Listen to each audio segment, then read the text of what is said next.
and to jump off the garage roof because he thought he could fly. He wanted to be an astronaut when he grew up.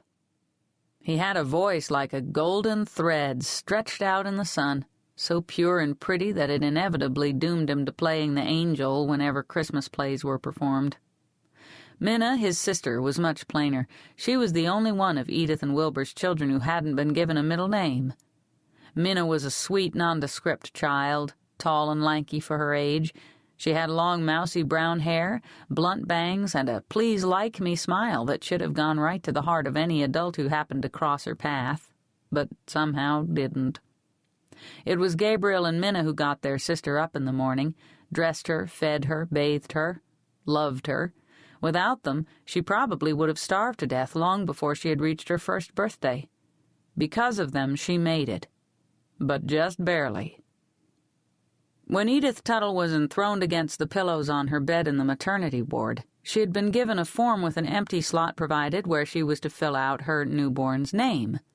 Instead, she wrote the words Baby Tuttle and told the nurse that she would think of a real nice name later, but she never did. Baby Tuttle. Sometimes Edith called her the baby, almost in the same tone that a person would refer to the refrigerator or the mailbox. Sometimes she would refer to her youngest as it, as in, "Did anybody remember to feed it?" Or, "I'm sure it was in the bedroom before I came downstairs." Usually she didn't refer to it at all. Baby Tuttle was quiet, pensive, and judgmental. She had a habit of linking eyes with a chosen few adults. And physically she was precocious. She was crawling at 2 months, walking at 6, and climbing before she was 8 months old. Wherever she was, she wanted to be someplace else. She was active without being hyperactive, a small, determined, ambulant universe unto herself, opting to endure the ministrations of her brother and sister as if she knew that she had to be fed, clothed, bathed, and groomed in order to be launched. A moment of docility was the price she was willing to pay for the reward of movement, freedom, self-determination, and escape. And those who had seen her in action speculated that it was probably this particular characteristic, more than any instinct for survival or unconscious response to danger, that saved her life. Yes, she did walk, tumble, toddle, or fall out of the ugly house's front door and down the steps to the gravel and dirt driveway. Yes, she did flee the fire that killed Minna and Gabriel. But she would have escaped anyway, with or without the fire, because leaving the ugly house was the one ineradicable constant of her existence. That is all that she had ever wanted to do. Chapter 2. Billy Nightingale came from a family of extremists. Billy's father, Mortimer, said that Billy's mother, Evelyn, never made statements. She only made sweeping statements. In turn, Billy's mother complained that Billy's father would work hard to locate the one brick wall in the middle of an open field so that he could get a running start to butt his head right up against it. Nobody disagreed that Billy's sister Annie made Sarah Bernhardt look like a piker. And all of the Nightingales, including the ranch hands, believed that Billy himself was going to be the star of his own epic disaster movie. Or at least he was until he reached the age of 15, at which point he changed. Sort of. Both Billy and Annie were born in the town of Rawlins, Wyoming. Annie was 11 years old when her English teacher gave her an assignment to write a composition about her family. She was told that she could describe their genealogy, their involvement in sports, their health, their histories, anything, as long as it was true. This is what Annie Nightingale wrote. How the Nightingale got his name. Annie Nightingale, grade 6. My mother came from jolly old England. She was born in Manchester. She had 2 parents and 3 sisters, except that one died when she was 2 days old, and 3 brothers. My mother's name is Evelyn. When she was 17 years old, she got into a spectacular fight with her parents because she wanted to be an actress. They said, "You'd better not do it, because if you do, off with your head." So Evelyn journeyed to America and got a job with a bunch of other adventurous people who put on plays and sometimes sang songs and danced and did magic tricks. Evelyn was very pretty, and she had fabulous long red hair and beautiful blue eyes. In her job, she always got the part of the princess or the girl who got pregnant, even though her boyfriend wouldn't marry her. She went to a lot of different cities with her job, and one time she played Desdemona and got strangled 60 times in 52 days.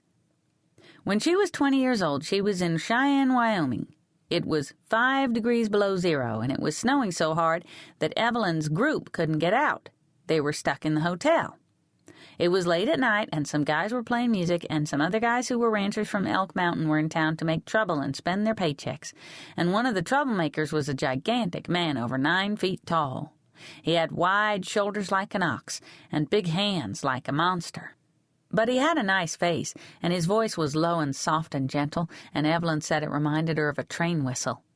So this guy saw Evelyn sitting alone at a table with another girl, and the other girl said, "I hate this place. I hate snow. I hate winter." Evelyn said, "It is bleak, isn't it?" And the other girl said, "Yes, it's disastrous. There's nothing out there but snow, snow, and more snow." Evelyn looked out the window and didn't see anything alive, not a dog or a cat or a mouse or a flower or a bird. And she sighed and said, "My kingdom for a nightingale," because she used to like seeing those birds in jolly old England.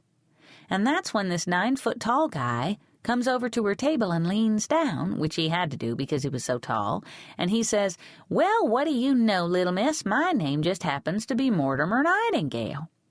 Well, pretty soon Mortimer asks Evelyn to dance, and pretty soon he tells her about the ranch where he raises cattle and sheep about 20 miles into the Medicine Bow Mountain Range. And pretty soon he asks her to marry him, and pretty soon she says yes because she doesn't want to be an actress anymore. And then they got married, and Mortimer said, "Guess what?" And Evelyn said, "What?" And Mortimer said, "I lied to you. When I heard you say my kingdom for a nightingale, I fell in love with you, so I changed my name.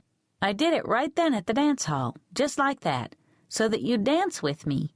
But I changed it legally later on, so you really are Mrs. Mortimer Nightingale." Then my father looked at Evelyn and said, "Are you mad at me?" And Evelyn said, "No." And they lived happily ever after, which is good for me because if Evelyn had said, "My kingdom for a milkshake," I could have been named Annie Milkshake. And if she hadn't said anything, I would have been Annie Kusavitsky, daughter of Mortimer and Evelyn Kusavitsky, which would have been a fate worse than death. At the top of her paper, Annie's teacher had scrawled, "You really must learn to curb your imagination. Next time, tell the truth." In all fairness to Annie, with the exception of her father's height and the color of her mother's hair, Annie had more or less stuck to the facts, in particular those that explained how the Nightingales got their name. About Billy, though, the thing that made him seem like a helium balloon drifting toward a sharp object was his tendency to grab onto every new fact, idea, or piece of information that came his way, and on a minute-by-minute basis try to literally reinvent the wheel, the toaster, his father's weed whacker, his mother's electric hair curlers, his sister's dolls. When Billy was 6 years old, he joyfully realized that he could insert his plastic rocket ships into the slots of the toaster, depress the lever for a countdown, and blast off. Ping! Up those little buggers sprung almost as high as the tops of the kitchen cabinet doors. Billy's second countdown was equally successful, but by his third, the rockets had started to smolder a bit. On the fourth, the plastic melted and stuck to the red-hot coils on either side of the toaster's bread slot. There was a terrible smell, a small fire, and... Billy's father's weed whacker was another experiment. Billy had been studying South America in his 7th grade history class when he learned that Argentinian cowboys used an intriguing weapon made of a long cord and heavy balls at the end called a bola. It was used for throwing at and entangling the legs of cattle. Fascinating, Billy thought, looking at his father's weed whacker. It had a long cord, and if he drilled a hole through a croquet ball, he could attach it to the cord, and instead of manually swinging a bola over his head, he could use the cord of the weed whacker to... One window was broken and one wall demolished before Billy's interest in South American ranching practices was put to rest.